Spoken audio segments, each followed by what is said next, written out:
Crypto currencies में deal करने वालों के लिए एक बड़ी खबर आई है और वो ये कि इंडिया में सुप्रीम कोर्ट ने इनकी ट्रेडिंग पर लगे बैन को हटा दिया है। रिजर्व बैंक ऑफ इंडिया ने 6 अप्रैल 2018 को क्रिप्टो करेंसीज की ट्रेडिंग पर एक वर्चुअल बैन लगाया था और किसी भी एंटिटी या लोगों को क्रिप्टो करेंसीज में डील करने से रोक दिया था। पर अब जब ये बैन हट गया है तो जो लोग क्रिप्टोज में इन्वेस्ट करना चाहते हैं उनके लिए रास्ता साफ हो गया है। साथ ही जिन लोगों ने बिटकॉइंस, रिपल, लाइटकॉइन या दूसरी वर्चुअल करेंसीज में इन्वेस्ट किया हुआ था उनके लिए भी एक अच्छी खबर आई है। इसीलिए इस वीडियो में बात करेंगे क्रिप्टो करेंसीज की, स्पेशली बिटकॉइन की, और जानेंगे कि ये क्या होते हैं।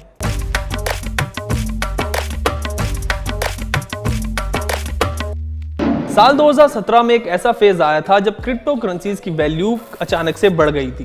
अगर स्पेसिफिकली बिटकॉइन की बात करें तो जिसकी वैल्यू 2013 में सिर्फ $13 थी, वो 2017 में करीब $20,000 तक जा पहुंचा। उस वक्त लोगों ने बिटकॉइन में काफी इन्वेस्ट किया था और उससे मोटी कमाई भी की थी। हालांकि इस अपसर्ज के बाद बिटकॉइन की वैल्यू फिर से घटी और अब एक बार फिर से जो बिटकॉइन की आज वैल्यू है वो करीब $8,700 यानी $6,40,000 है।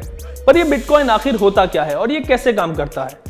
बिटकॉइन को आप छू नहीं सकते क्योंकि एक फिजिकल करेंसी नहीं है बल्कि एक वर्चुअल करेंसी है।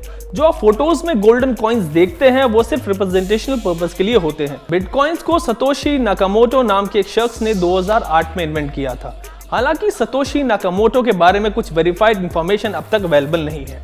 बिटकॉइन एक डिसेंट्रलाइज्ड डिजिटल करेंसी है जो बिना किसी मीडिएटर के ऑपरेट करती है। डिसेंट्रलाइज्ड करेंसी होने का मतलब यह है कि इसका कोई ओनर नहीं होता और ना ही कोई एजेंसी इसको कंट्रोल करती है। इस वर्चुअल करेंसी को वजूद में लाने का सबसे पहला मकसद भी ट्रांजैक्शन करते वक्त मीडिएटर को एलिमिनेट करना था। इसको आप एक एग्जांपल से समझिए। जब भी आप कोई ऑनलाइन ट्रांजैक्शन करते हैं तो बैंक उस ट्रांजैक्शन में मीडिएटर का काम करता है। इसकी वजह है कि बैंक गवर्नमेंट के साथ मिलकर आपकी करेंसी को कंट्रोल करता है। पर बिटकॉइंस में कोई मीडिएटर नहीं होता। अगर आप किसी को बिटकॉइंस के जरिए पेमेंट कर रहे हैं तो सारा ट्रांजैक्शन आपके और जिसको आप पेमेंट कर रहे हैं उसके बीच होता है। बिटकॉइंस के ट्रांजैक्शन अनोनिमस रहते हैं, यानी जो दो लोग आपस में ट्रांजैक्शन कर रहे हैं उनको ये पता नहीं होता कि सामने वाला है कौन। बस एक बिटकॉइन एड्रेस जनरेट होता है और उस एड्रेस से दूसरे बिटकॉइन एड्रेस पर बिटकॉइंस ट्रांसफर हो जाते हैं।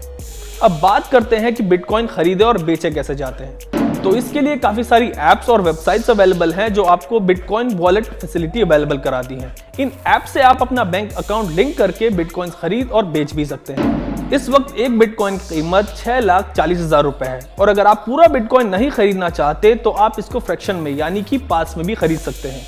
आप बिटकॉइन का 10 करोड़वां हिस्सा, जिसको एक सतोशी कहते हैं, उसको भी खरीद सकते हैं। चलिए अब आपको बताते हैं कि बिटकॉइंस आते कहां से हैं और इनको बनाता कौन है। पर इसके लिए हमें सबसे पहले ब्लॉकचेन टेक्नोलॉजी को समझना होगा। बिटकॉइंस में ब्लॉकचेन टेक्नोलॉजी का इस्तेमाल होता है। ब्लॉकचेन को आप पब्लिक लेजर भी कह सकते हैं। यहाँ पर हर बिटकॉइन ट्रांजैक्शन का रिकॉर्ड रहता है। जैसे बैंक्स अपने सारे ट्रांजैक्शन का हिसाब रखने के लिए अपने पास एक सिस्टम रखते हैं, लेजर रखते हैं, वैसे ही बिटकॉइन के जितने भी ट्रांजैक्शन होते हैं उनका रिकॉर्ड ब्लॉकचेन में होता है। जहां बैंक्स के लेजर आप और हम एक्सेस नहीं कर सकते, बिटकॉइंस की ब्लॉकचेन सबके लिए एक्सेसिबल है। ट्रांजैक्शन को ब्लॉकचेन में रिकॉर्ड करते हैं और अपनी इस सर्विस के बदले इनको रिवॉर्ड में कुछ बिटकॉइंस मिलते हैं। ये वो बिटकॉइंस होते हैं जो नए होते हैं और सिस्टम में पहली बार जनरेट हुए होते हैं। नए बिटकॉइंस मार्केट में आने का सिर्फ यही एक तरीका है। बिटकॉइंस माइनिंग के लिए स्पेशलाइज्ड हार्डवेयर यूज होते हैं। जैसे आप अपने डॉक्यूमेंट्स को हार्ड ड्राइव में रखते हैं वैसे ही बिटकॉइन ट्रांजैक्शन को ब्लॉक में रखा जाता है। जब एक ब्लॉक भर जाता है तो नए ट्रांजैक्शन को दूसरे ब्लॉक में रखा जाता है। हर ब्लॉक में पुराने ब्लॉक्स का एड्रेस होता है और जो नए ब्लॉक्स बन रहे हैं उनका एड्रेस आने वाले ब्लॉक्स में होगा। इस प्रोसेस की वजह से ब्लॉक्स की एक चेन बन जाती है और इसीलिए इसको ब्लॉकचेन कहते हैं।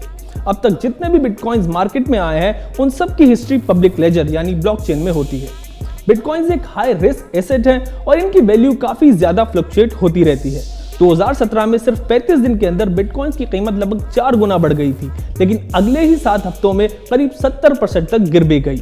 साथ ही बिटकॉइंस के ट्रांजैक्शन इरिवर्सिबल होते हैं, यानी अगर आप एक बार बिटकॉइन किसी को सेल कर दें तो वापस वो नहीं आ पाएगा जब तक रिसीवर आपको वापस ना करे। पहले तो सरकार और रिजर्व बैंक ने इन बिटकॉइन और क्रिप्टो करेंसी पर रोक लगा दी थी, लेकिन अब सुप्रीम कोर्ट के फैसले के बाद ऐसी करेंसी फिर से शुरू हो जाएगी और तब हो सकता है कि सरकार इसे अथॉरिटी के जरिए कंट्रोल करने की कोशिश करे। सरकार क्या करेगी और क्या नहीं ये भविष्य में पता चलेगा और जब पता चलेगा तब हम आपको बताएंगे। तब तक देखते रहिए एबीपी अनकट।